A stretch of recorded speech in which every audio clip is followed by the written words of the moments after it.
Hello and welcome to my second tutorial. In this tutorial I'll teach you how to whiten teeth. Now there are a lot of tutorials out there that shows you how to whiten them, but I reckon they will make a pretty plastic kind of effect that's very unrealistic.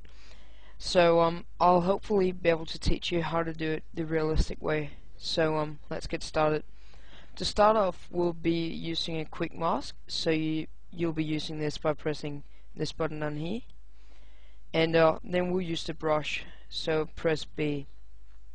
And I'll be using a harder brush, probably around 70. And then I'll just zoom in and then when you use a quick mask you actually paint the selection on. So you just start painting here, and you want to paint around the teeth. So I'm just going to do it quickly since we are using the web here. So just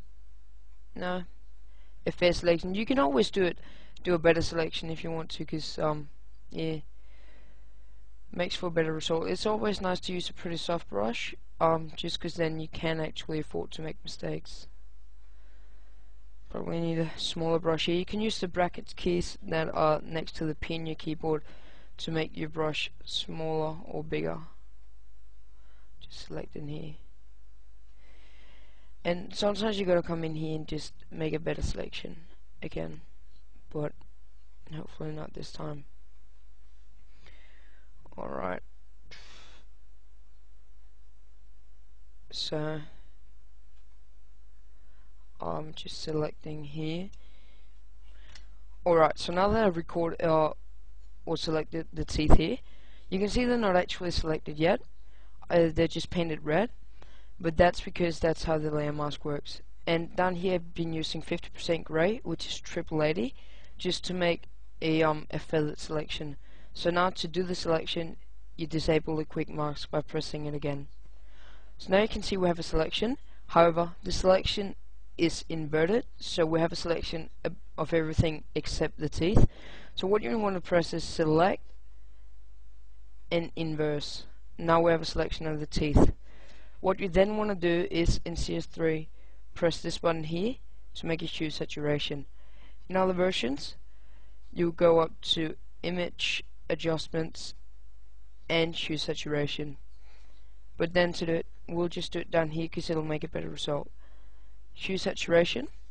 And now what we want to do is, most people would try to whiten the teeth, but we want to remove the yellow, so we go up here and edit and yellows and remove all saturation. So now you can see that's a bit plastic, like you can see the result of here. So we want a bit of yellow in there just to kind of make it realistic.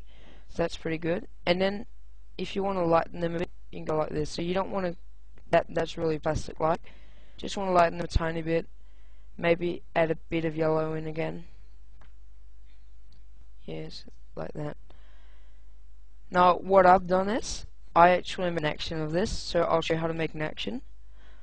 I'll just here, and my actions are up here. So what you do is you create a folder and you call it whatever you want. I've just called it my actions, and then I made one that's called whiten teeth. And what you do is you press record here, and then you just follow the steps that I've done down here in hue saturation. But then you want to remember to select your teeth before you run the action. So let's just try to do this. So I'll just delete this layer, or actually I'll just show you the before and after, so you can see here before and after, and this is a pretty realistic effect. So I reckon it's very good. So we'll do this here, and we'll just come in and select it using the history here. So we'll just go to select inverse right there, delete. So now I have the teeth selected. I'll go into my actions, whiten teeth, and press run. And as you can see, we get, now this is a bit more plastic than I like it, but then because we did the hue saturation adjustment from down here, I can always double click it right there, nope, right here, and I can change it. So I can darken them, lighten them, or perhaps even put some more yellow in it. So we'll just Like, I can even make them more yellow than they were before, or for an ad or something. So that's how you do it. It's pretty simple.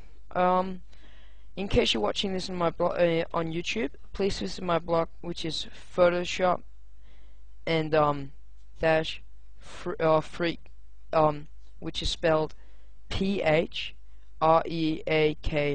.blogspot.com, and see you later.